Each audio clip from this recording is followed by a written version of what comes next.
Have you ever heard someone ask whether a student made a year's growth in a year's time and wondered what that meant? I'm Eric Stickney with Renaissance, and this is your AssessMinute on growth expectations.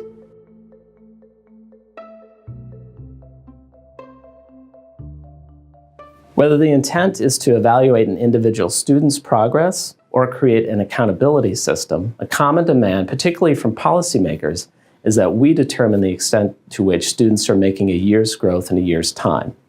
The question is, how do you make that determination? Now, if you're already confused or think the question is too fuzzy, you're not alone. There is no universally accepted method for determining a year's growth in a year's time. The first step is to create a growth expectation. Now, that expectation can be set at a state level, district, school, or even classroom level. One approach is to use your state standards and accompanying state summit of assessment. Now, each state sets its own proficiency cut scores, and you could use those cut scores to get some sense of how much students should be growing to keep pace with standards year over year.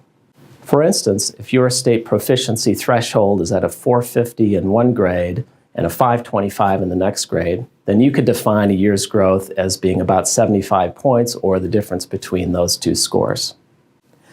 Now, a challenge here is that some may feel that kind of growth standard is only reasonable for those students who begin around that proficiency threshold.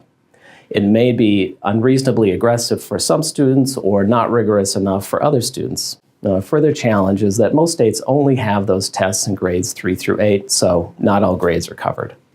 Now, a second approach would be to use national score norms, such as percentile ranks. Now, here you would find a typical rate of performance, say the 50th percentile rank, look at the accompanying scaled score from time to time, and use that difference in scaled scores and apply that standard to everyone.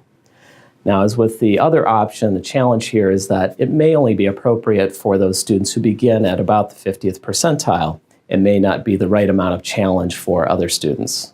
Now, a third approach could be to use growth norms, and it seems many educators are favoring this as a fairer and more precise way to set growth expectations. Growth norms like student growth percentiles compare a student's performance over time against their academic peers, and those are students in the same grade who took the same test, who had a similar score history to begin with. Now, SGPs, or student growth percentiles, are similar to percentile ranks in a number of ways. They operate on a 1 to 99 scale, with 50 being typical. There are at least a couple of important differences.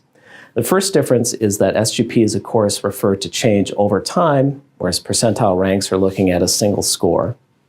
And the other major difference is that SGPs effectively involve many different comparison groups, whereas percentile ranks are comparing a student against one grade level group.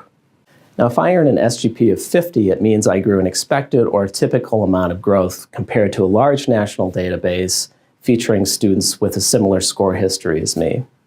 Now, you could use that 50 as essentially indicating a year's worth of growth if you'd like. Now, some schools and districts and even states choose to set a range of SGP performance to indicate typical or a year's growth.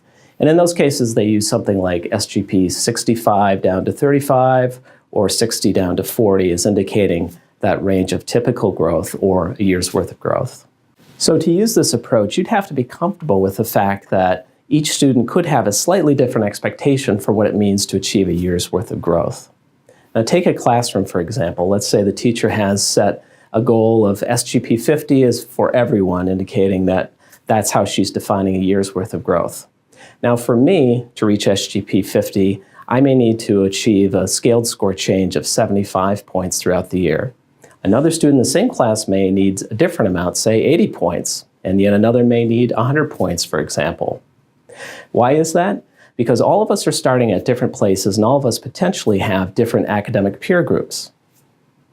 To make sure that every student is not only keeping pace, but that lower achieving students are always reaching for a grade level proficiency or higher, and higher achieving students are always challenged to grow, many teachers choose to use a combination of both SGP and grade level proficiency or mastery standards. For more information about student growth percentiles, please use the link in the description to download our special report.